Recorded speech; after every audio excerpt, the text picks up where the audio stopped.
Bonjour à tous, ravie de vous retrouver pour un nouveau journal sur 8 Mont-Blanc. Nous sommes le jeudi 15 octobre et voici tout de suite les titres. Nous pouvons considérer que la deuxième vague de l'épidémie est arrivée. Ce sont les mots du Premier ministre Jean Castex.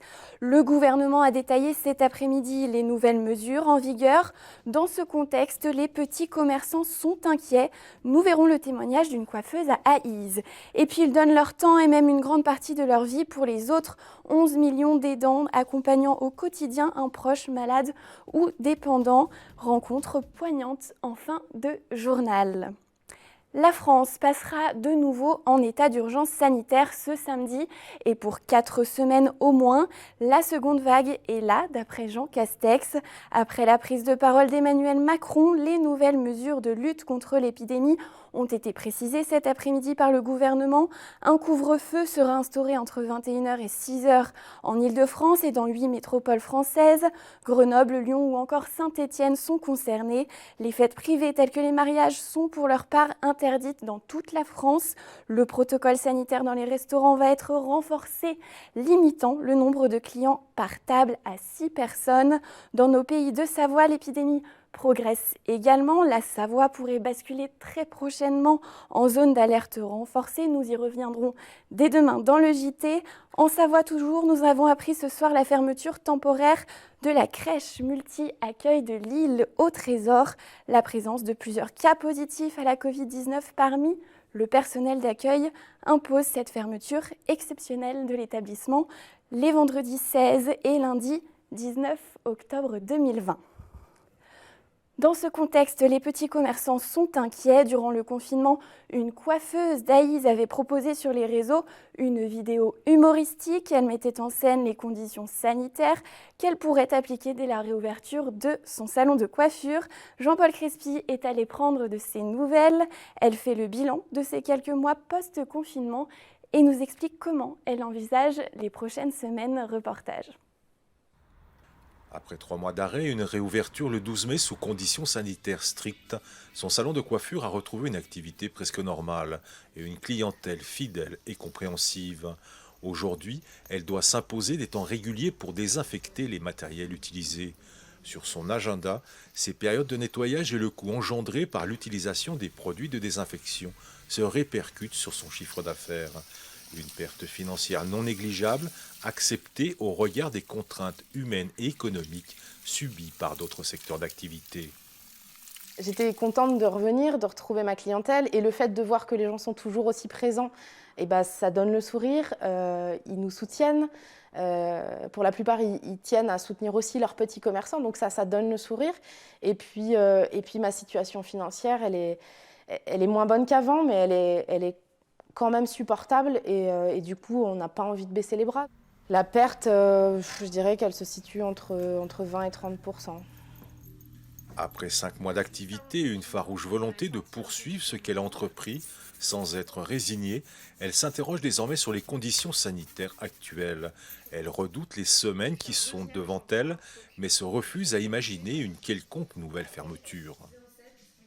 Ce que j'essaye de faire passer aussi comme message à ma clientèle, c'est qu'en prenant moins de risques, en prenant moins de précautions plutôt, on risque de contaminer des personnes qui sont fragiles, mais on risque aussi d'envenimer les choses et de faire que votre petit commerçant du coin, il va devoir refermer ses portes de nouveau. On a subi une perte sèche, on n'a pas été légitime à demander certaines aides. Et les gens ne se rendent pas compte de ça. Sauf que on nous a tellement rabâché que l'État allait aider, qu'on laisserait personne, etc. On est en guerre, on va vous aider. Non, ils n'ont pas aidé tout le monde. Moi j'aime à leur rappeler aux gens que si demain ils respectent plus, si demain ils nous mettent dans la mouise encore avec ce Covid, on referme et puis ça se trouve on ne rouvrira jamais parce qu'on n'aura plus les reins assez solides. Voilà. Sur les coteaux d'Aïs, son salon de coiffure est ouvert. Avec philosophie et un optimisme à toute épreuve, elle inscrit déjà sur son planning des rendez-vous pour les fêtes de fin d'année. Elle ne veut pas croire en la fatalité, préférant se construire un avenir plus solidaire et responsable. Alors que la France fait donc face à la seconde vague de l'épidémie, plusieurs syndicats et collectifs du secteur de la santé ont appelé à une grève nationale. À Annecy, une partie du personnel de l'hôpital a manifesté devant les locaux du centre hospitalier Annecy-Genevois ce jeudi. Ils réclament toujours plus de moyens humains et financiers. Aude Frappin était sur place. On veut du personnel, on veut... Ils étaient déjà à bout. Mais la crise sanitaire liée au coronavirus a accentué leur colère.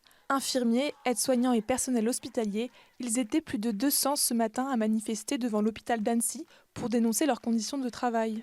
Aujourd'hui, on travaille dans des conditions déplorables. Avant le Covid, on était une équipe de 3 aides-soignantes et 3 infirmières tous les jours pour un service de 20 patients. Aujourd'hui, nous sommes toujours 3 aides-soignantes et 3 infirmières et on doit prendre en charge 30 patients tous les jours. Nous, on veut du personnel, on veut travailler, prendre en charge correctement nos patients. Est-ce qu'on doit laisser l'hôpital couler complètement ? Est-ce qu'on doit... Maintenant, on est là pour dire la vérité et pour dire aux gens, oui, à l'hôpital d'Annecy, on n'est pas du tout écoutés. Même gronde du côté des infirmiers, pour qui les mesures prises dans le cadre du Ségur de la santé sont insuffisantes. En fait, on se retrouve de nouveau dans une situation où on a quand même des perspectives d'avenir qui sont relativement bouchées, avec quelques efforts, certes, qui ont été faits au Ségur, mais qu'on trouve toujours insuffisants face aux demandes aussi qu'on a, qui sont de plus en plus pressantes sur nos fonctions, sur notre rôle à l'hôpital. Et où on se trouve, aussi bien à travers des glissements de tâches, des glissements de compétences, à être amené à exercer avec des heures de plus en plus importantes, des gardes qui se multiplient. C'est quelque chose qui devient un peu difficile aujourd'hui face à un Ségur qui est censé revaloriser la profession et qui n'est pas vraiment là. On sait que ce soit à Annecy ou ailleurs en France, on manque énormément de personnel, qu'on est chaque jour obligé de remplacer du personnel manquant, que des infirmiers remplacent des aides-soignants parce qu'il n'y a plus assez d'aides-soignants, qu'on n'arrive pas à en former et que voilà. Et le gouvernement nous a promis 15 000 postes supplémentaires, mais si on fait juste un petit rapide calcul, si ces 15 000 postes sont juste pour le public, il y a 1300 établissements publics en France, donc ça fait à peu près 11 personnels en plus par établissement. Je pense que tout le monde se rendra compte que ça ne suffit pas. Les manifestants se sont ensuite réunis cet après-midi devant la délégation de l'Agence régionale de santé. La manifestation prévue dans le centre-ville a dû être annulée en raison d'un cortège limité. On partira pas en manifestation, on est trop peu nombreux. Selon une consultation réalisée par l'Ordre des infirmiers début octobre, près de 40% d'infirmiers ont envie de changer de métier. Une enquête réalisée sur près de 60 000 sondés. Et j'accueille ce soir sur notre plateau l'une des auteurs du livre « Gravir le Mont Blanc sans inquiéter ses parents ». Bonsoir Emmanuelle Caloire, merci d'être avec nous. Vous êtes donc l'une des co-auteurs de ce livre. Vous l'avez écrit avec Agnès Rivière et Kylian Guignard, c'est bien ça ? Alors avant toute chose, j'aime beaucoup vos surnoms. Vous êtes Agnès Purna, Emalaya et Kylian Mondjaro. Ça annonce déjà la couleur. Vous êtes des alpinistes en herbe, même si vous avez déjà une bonne petite expérience. Et vous avez voulu justement raconter cette expérience de débutant dans ce domaine. Vous êtes une bande d'amis, vous le dites à plusieurs reprises. Comment vous avez décidé de devenir alpiniste ? Alors, tout a commencé par la passion montagne. Depuis toute petite, je fais beaucoup de randonnées. Cette passion, elle me vient de mon père, qui est un passionné de randonnée. Et un jour, je me suis dit quand même, le Mont Blanc, c'est un sommet emblématique. J'aimerais bien aller le découvrir. Et donc, on s'est embarqué avec mes amis en se disant, bon ben, qu'est-ce qu'on va faire maintenant pour gravir ce sommet ? On a eu un parcours d'apprentissage pour découvrir la haute montagne jusqu'au jour où on est arrivé sur le sommet du Mont Blanc. Et là on n'a plus lâché. Et vous avez décidé d'en faire un livre, un guide qui recoupe un petit peu toute la préparation du matériel, à la préparation même mentale. Comment vous avez décidé, franchi le cap de cette ascension à l'écriture du livre ? Alors ça a été très rapide parce que lorsqu'on s'est préparé pour l'ascension du Mont Blanc, on s'est heurté à pas mal des épreuves en fait, puisqu'il faut apprendre énormément de choses. C'est un parcours d'apprentissage très long pour pouvoir faire de la haute montagne. Et en fait, on s'est dit, on a appris tellement de choses qu'en redescendant du Mont Blanc, ça s'est passé exactement comme ça, en redescendant du Mont Blanc, on s'est dit, pourquoi on n'écrirait pas un guide du retard du Mont Blanc ? Et c'est comme ça qu'on a démarré l'aventure, et quelques mois après, on était déjà en train de commencer à l'écrire. Est-ce que vous êtes tous les trois originaires de la région ? Et alors, pas du tout. Donc, moi, je suis issue de Lozère, qui est dans le Massif central. Agnès est issue de Bretagne, donc très loin des montagnes. Et Kylian est issu de Toulouse, donc proche des Pyrénées, mais pas complètement dans la montagne non plus. Vous êtes tous les trois plutôt jeunes, pas forcément natifs d'ici. Comment, en fait, vous le dites, hein, vous l'évoquez dès le début du livre, votre but, c'est pas d'outrepasser ou de vous substituer aux guides ou aux organismes qui encadrent bien sûr ces ascensions. Comment votre livre a été perçu par cette communauté d'alpinistes aguerris ? Alors, il a été très bien perçu parce que l'une des premières personnes à qui on a fait lire le manuscrit était un alpiniste et il nous a dit votre livre, il faut absolument que vous le sortiez parce que ça va justement permettre à beaucoup de personnes qui se lancent sans beaucoup de connaissances de pouvoir démarrer et de comprendre en fait que consiste la haute montagne. Et donc en lisant le livre, ce qu'on se dit derrière, c'est ok, est-ce que je suis prêt ou pas à partir sans guide ? Et si je ne suis pas prêt, dans ce cas-là, toutes les solutions d'accompagnement sont proposées dans le livre. On le ressent un peu comme une vraie introspection avant de se lancer, en fait, ce livre. Et en plus, vous êtes publié aux éditions du Mont Blanc, de la grande alpiniste Catherine Destivelle. Ça donne, j'imagine, aussi une légitimité en plus d'être publié par cette grande alpiniste. Oui, complètement. Et puis, bien sûr, elle nous a relus et tout est validé à l'intérieur du livre.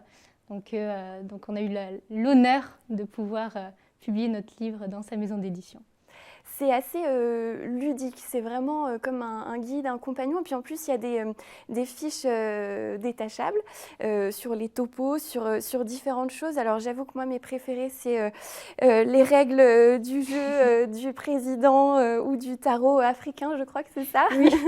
On laissera aux lecteurs juger ce qui leur semble bon d'apporter. Il y a une autre étape, ça va être un jeu de société. Est-ce que vous pouvez nous en dire un petit peu plus sur ce jeu ? Alors, en fait, on est déjà des passionnés de jeu aussi, en plus de la montagne. On s'est dit pourquoi pas allier les deux passions. Et donc, il y a à peu près 1 an et demi, on a commencé à concevoir ce jeu, à tester avec nos amis. Et là, tout récemment, il y a quelques semaines, on a lancé un financement participatif sur Ulule pour pouvoir donner vie à ce jeu. Et donc là, il est pratiquement finalisé. Il lui manque plus que les illustrations et la fabrication. Donc on espère beaucoup pouvoir terminer ce financement participatif pour lui donner vie. Et on partagera le lien pour ceux qui souhaitent vous aider. J'ajoute simplement que 15% des droits d'auteur du livre sont reversés à l'association Everest en Sable pour aider des jeunes à mobilité réduite à vivre des aventures en montagne. Donc en plus, quand on l'achète, on fait une bonne action. Merci beaucoup Emmanuelle Calloire d'être venue vous voir et bonne suite en montagne et en écriture. Troisième et dernier volet de notre série de la semaine consacrée à l'art des maisons bulles. Nous nous rendons à Douvaine pour suivre une classe du lycée professionnel Germain Sommelier. Ces élèves travaillent sur l'architecture de demain. Jean-Paul Crespi les a suivis dans leur découverte. Au centre de la salle polyvalente de Douvaine, les élèves du lycée professionnel Germain Sommelier tentent d'appréhender l'espace architectural du lieu. Un espace libéré de toute contrainte et imaginé en 1972 par l'association Habitat Évolutif. Attentifs, ils observent le bâtiment et évaluent les courbes et son fonctionnement pour tenter de répondre à cette unique question, comment imaginer l'habitat du futur ? À quelques pas de la salle polyvalente, l'école maternelle. Le bâtiment construit par l'architecte Claude Costis surprend par ses espaces, étonne par sa rondeur et devient rapidement et curieusement familier. En fait, il constatait un espèce de décalage au début des années 60 parce qu'on produisait une architecture dont on avait établi les codes dans les années 20-30. Et ils se disaient, mais c'est pas possible, on est en train d'envoyer l'homme sur la Lune, on est en train de réfléchir à des choses extrêmement innovantes, extrêmement novatrices. Et en architecture, on n'évolue pas. Et donc, il y avait tout un mouvement comme ça, tout un élan de la société pour la question de la prospective et d'essayer de voir l'avenir. En plus, il y avait cet horizon de l'an 2000 qui marquait les esprits et qui faisait qu'on avait envie de se projeter vers l'avenir, vers le futur. Et ce qui explique aussi qu'elle a été mise en retrait rapidement quand cette espèce de parenthèse, d'ébullition intellectuelle s'est terminée. Mais c'est des années auxquelles on revient, justement parce qu'il y avait cet optimisme, cette liberté-là, et qu'on en a besoin aujourd'hui, de se dire qu'on peut faire encore des choses intéressantes, qu'on peut encore inventer, qu'on peut encore innover. En 1972, le maire de Douvel, le docteur Jacques Miguet, impulse un projet urbain ambitieux pour développer sa ville. Il mandate l'association Habitat Évolutif, fondée par Pascal Osserman, Claude Costi, Jean-Louis Chanéac et Antti Lovag, et il leur propose un terrain libre de toute contrainte administrative, afin qu'ils puissent expérimenter leur théorie urbaine. Seule la salle polyvalente, l'école, la place et ses arcades furent construites.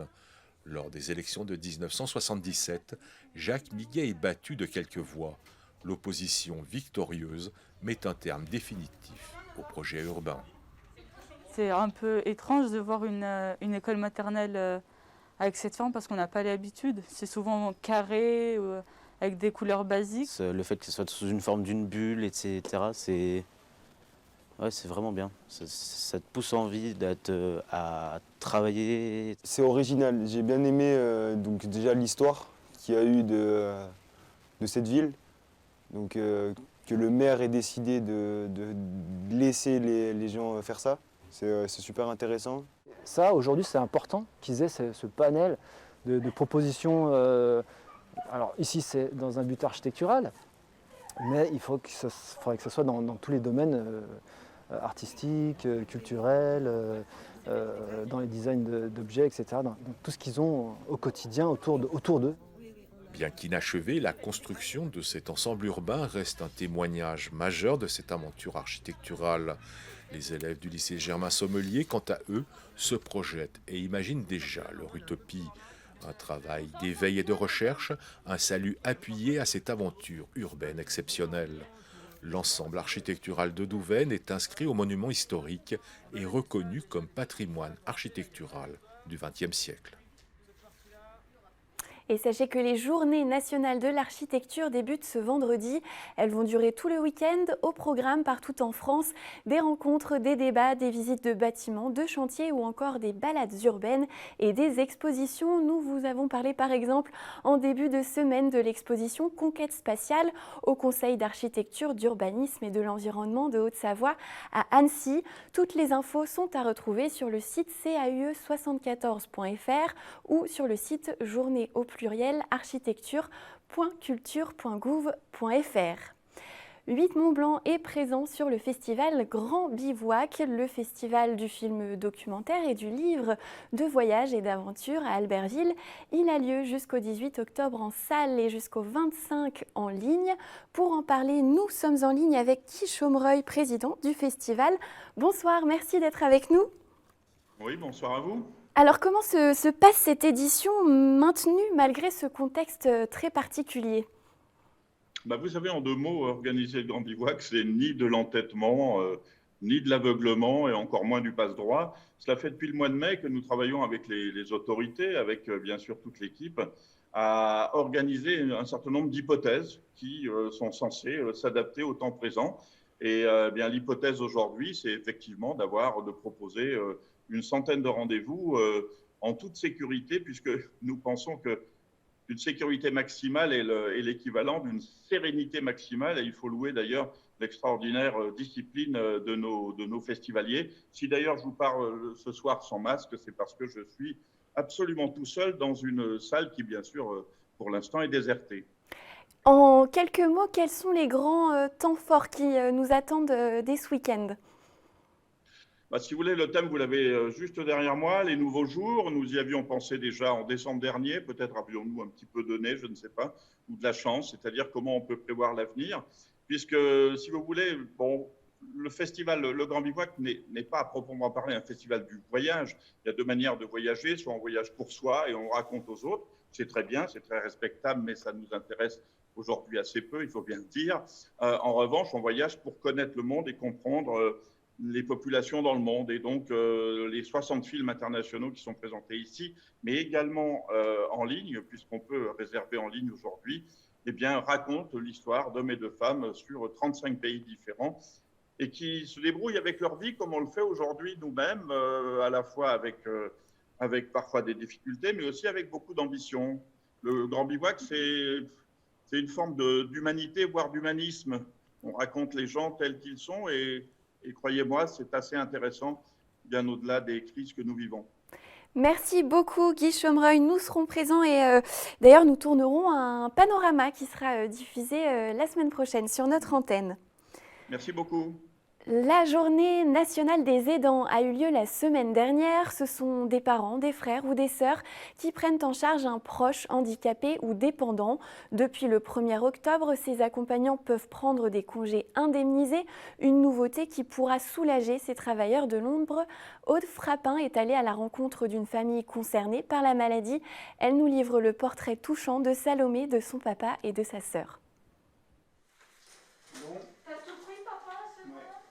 Christophe Millot, retraité, fait partie des 11 millions de Français à être aidant familial. Une fois par mois, il vient chercher sa fille Salomé aux Hirondelles, un foyer d'accueil spécialisé pour adultes handicapés, dans lequel la jeune femme de 32 ans réside depuis 4 ans. Atteinte d'une maladie rare depuis sa naissance, Salomé doit être accompagnée au quotidien. Matériellement, ce qui lui apporte dans le foyer, nous, on ne peut pas lui donner. C'est pas possible. Elle a besoin de quelqu'un tout le temps. Pour se déplacer, pour manger, pour se laver, pour tous les gestes de la vie quotidienne. Donc moi, je peux pendant 1 jour ou 2, mais au bout de 3 jours, je suis fatigué. Quand elle est ici, on sort un peu, mais on va au cinéma, on va au marché, on va se promener en ville, on va faire des courses, on va acheter des vêtements. Mais après, on rentre et on est bien fatigué. Petite, Salomé pouvait marcher et faire du sport, mais au fil des années, son état dû à sa maladie s'est dégradé. Elle est depuis 2014 en fauteuil roulant. Maintenant, je sais faire plus rien. Là, je contrôle plus mes gestes de mon handicap. Je perds beaucoup l'équilibre. Mon père, il m'aide pour beaucoup de choses. Il m'aide pour m'installer sur mon fauteuil roulant, pour me laver le dos, pour laver mes cheveux, me rincer mes cheveux. Mais au-delà de l'accompagnement physique, la famille de Salomé doit aussi gérer plusieurs choses. Le renouvellement des médicaments de Salomé par exemple, ainsi que ses finances et tous les dossiers administratifs et médicaux. Moi, je compte environ 1 heure par jour. Chaque jour, je fais quelque chose pour l'administratif de Salomé. Là, c'est mon père qui a cette charge administrative-là. Et mon frère qui a un peu la charge financière parce qu'il est curateur. Moi je suis plutôt dans l'éducatif, même si je suis pas éducatrice avec elle, mais plus tard, comme mon père, il pourra plus, effectivement, je pense que c'est moi qui prendrai le relais. Je l'accompagne à certains rendez-vous pour soulager aussi un peu mes parents, puis on s'organise tous les 3 pour se départager un peu la charge, parce que des fois ça peut être une charge. Et puis après j'aime bien participer à des activités de loisirs comme le dual ski, participer à des moments plus joyeux, plus festifs que des rendez-vous médicaux. Malgré la maladie, Salomé croque la vie. Poterie, ski, parapente, cours de danse, mais ce qu'elle aime par-dessus tout, c'est le chant. Une passion qu'elle partage avec sa famille lors des week-ends passés avec eux.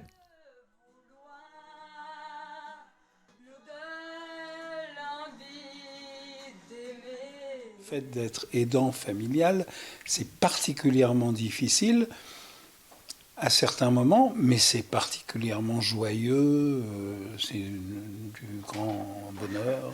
Là, tu fais que parler, mais c'est bien. Je savais que ça allait plaire de discuter avec toi.